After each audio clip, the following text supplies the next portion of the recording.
ಸಂಗೀತ ಅವರು big boss ಕಪ್ನ ಗೆಲ್ಲದೆ ಇರ್ಬೋದು, ಆದರೆ ಕೋಟ್ಯಂತರ ಕನ್ನಡಿಗರ ಹೃದಯವನ್ನಂತೂ ಗೆದ್ದಿದ್ದಾರೆ ಅಂತಕ್ಕಂಥದ್ದು ಎಲ್ಲರಿಗೂ ಗೊತ್ತಿರುವಂಥ ವಿಚಾರ. ಆದರೆ ನಿಮಗೆ ಬಿಗ್ ಬಾಸ್ ಮನೆಗೆ ಹೋಗಿ ಹೊರಗಡೆ ಬಂದಿರ್ತಕ್ಕಂಥದ್ದು ಒಂದು 10 ಸಿನಿಮಾ ಮಾಡಿದಷ್ಟು ಪಾಪ್ಯುಲಾರಿಟಿಯನ್ನಂತೂ ತಂದುಕೊಟ್ಟಿದೆ.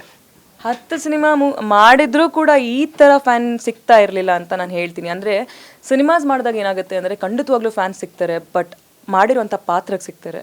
ನಮ್ಮ ಪರ್ಸ್ನಾಲಿಟಿಗೆ ಸಿಗೋದು ತುಂಬ ಅಂದರೆ ತುಂಬ ಕಷ್ಟ. ಸುಮಾರಷ್ಟು ವರ್ಷ ತುಂಬ ಕಷ್ಟಪಡಬೇಕು. ಇವಾಗ ಅಪ್ಪು ಸರ್ ಆಗಿರ್ಬೋದು, ಅಂದರೆ ಅವರ ವ್ಯಕ್ತಿತ್ವದಿಂದ ಅವ್ರನ್ನ ಜನ ಪ್ರೀತಿ ಮಾಡಿದ್ದಾರೆ. ಸೊ ತುಂಬ ವರ್ಷಗಳ ಸಾಧನೆ ಅದು ಅಂತ ಹೇಳ್ಬೋದು. ಅದನ್ನು ಪಡ್ಕೊಳ್ಳೋದು ಲಿಟ್ರಲಿ ಇಟ್ಸ್ ಅ ಡ್ರೀಮ್. ಈ ಥರ ಫ್ಯಾನ್ಸ್ ಇರಬೇಕು ನನಗೆ.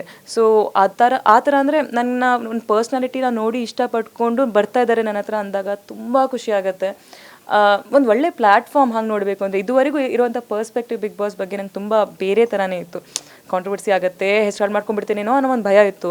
ಆದರೆ ಹೋಗಿ ಬಂದಮೇಲೆ ನಂಗೆ ಅನಿಸ್ತಾ ಇದ್ದಾರೆ ನಾನು ಬಿಗ್ ಬಾಸಿಗೆ ಹೋಗ್ತಿದ್ದಾರೆ ದೊಡ್ಡ ಲಾಸ್ ನನ್ನ ಲೈಫಲ್ಲಿ ಅಂತ. ಬಿಕಾಸ್ ಮುಂಚೆ ನನ್ನ ಇಷ್ಟಪಡ್ತಿದ್ರು ಹೌದು, ಬಟ್ ಇವಾಗ ನನ್ನ ಪರ್ಸ್ನಾಲಿಟಿನ ಪಡ್ತಾ ಇದ್ದಾರೆ. ಅದರಿಂದ ಸುಮಾರು ಜನ ಇನ್ಸ್ಪೈರ್ ಆಗ್ತಿದ್ದಾರೆ. ಸೊ ಇನ್ನೇನು ಬೇಕು, ಇದೇ ನಂಗೆ ಬೇಕಾಗಿದ್ದು, ಅದು ನಂಗೆ ಸಿಕ್ತು. ಸೂಪರ್. ನಾನು ವೈಯಕ್ತಿಕವಾಗಿ ನೀವು ನನಗೆ ಸಿಕ್ಕಿದ್ರು ಮೊನ್ನೆ ಆಫೀಸಲ್ಲಿ ಬೇರೆಯವ್ರ ಸಂದರ್ಶನ ಮಾಡಿದ್ರು, ನನಗೆ ಈ ಪ್ರಶ್ನೆ ಕೇಳೋಕ್ಕೆ ಒಂದು ಸ್ಪೇಸ್ ಸಿಗಲಿಲ್ಲ. ಈಗ ಕೇಳ್ತಾ ಇದ್ದೀನಿ. ನಾನು ನಿಮ್ಮನ್ನ ಕೀನಾಗಿ ಅಬ್ಸರ್ವ್ ಮಾಡ್ತಿದ್ದೆ ಸೋಷಿಯಲ್ ಮೀಡಿಯಾದಲ್ಲೆಲ್ಲ. ಸಿಕ್ಕಾಪಟ್ಟೆ ವರ್ಕೌಟ್ ಮಾಡ್ತಾ ಇದ್ರಿ. ನಾನೆಲ್ಲೋ ಒಂದು ಮೇರಿ ಕೋಮ್ ಥರ ಒಂದು ಒಳ್ಳೆ ವುಮೆನ್ ಸೆಂಟ್ರಿಕ್ ಮೂವಿ ಮಾಡ್ತಾರೆ ಸ್ಪೋರ್ಟ್ಸ್ ಬೇಸ್ಡ್ ಅಂದ್ಕೊಂಡೆ. ನೋಡಿದ್ರೆ ಅದನ್ನೆಲ್ಲ ಇಷ್ಟೆಲ್ಲ ವರ್ಕೌಟ್ ಮಾಡಿ ಸೈಲೆಂಟಾಗಿ ಬಿಗ್ ಬಾಸ್ ಮನೆ ಒಳಗಡೆ ಹೋಗ್ಬಿಟ್ರಲ್ಲ ಸಂಗೀತ ಅವರು ಅಂದ್ಕೊತಿದ್ದೆ. ಅದ್ರ ಹಿಂದಿನ ಉದ್ದೇಶ ಏನು ಅಂತಕ್ಕಂಥದ್ದು? ವರ್ಕೌಟ್ ಮಾಡಿರೋದು ಬಿಕಾಸ್ ನನ್ನೊಂದು ಡ್ರೀಮ್ ಇತ್ತು 6 ಪ್ಯಾಕ್ಸ್ ಮಾಡಬೇಕು ಅಂತ. ಆ ಒಂದು ಟೈಮ್ ಸ್ಪೇಸು ಅಷ್ಟು ತಿಂಗಳು ಡೆಡಿಕೇಟ್ ಮಾಡೋಕ್ಕೆ ನಂಗೆ ಸಿಗ್ತಿರಲಿಲ್ಲ. ಬಿಕಾಸ್ ಮೂವೀಸ್ ಇರ್ತಿತ್ತು, ಶೂಟಿಂಗ್ ಇದ್ದಾಗ ಡಯಟ್ ಫಾಲೋ ಮಾಡೋಕ್ಕಾಗಲ್ಲ ನನಗೆ. ಈ ಮೂವೀಸ್ ನಾನು ರಿಲೀಸ್ ಆಗ್ತಿದ್ದಂಗೆ, ಶಿವಾಜಿ ಸುರತ್ಕಲ್ದು ಸಾಂಗ್ ರಿಲೀಸ್ ಆಗ್ತಿದ್ದಂಗೆ ನಂಗೆ ಒಳ್ಳೆ ಟೈಮ್ ಸ್ಪೇಸ್ ಸಿಕ್ತು. ಆ ಟೈಮ್ ಸ್ಪೇಸಲ್ಲಿ ಸುಮಾರಷ್ಟು ಮೂವಿ ಬರ್ತಿದ್ವು, ಬಟ್ ಮಾತುಕತೆ ನಡೀತಿದ್ದು ಯಾವುದು ಒಪ್ಕೊಳ್ತಿರಲಿಲ್ಲ ನಾನು. ಆ ಟೈಮ್ ಪೀರಿಯಡ್ನ ನಂಗೆ ಬೇಕಾದಾಗೆ ನಾನು ಯೂಸ್ ಮಾಡಿಕೊಂಡು ನಂಗೆ 6 ಪ್ಯಾಕ್ಸ್ ಬರ್ಸ್ಕೊಂಡಿದ್ದೆ.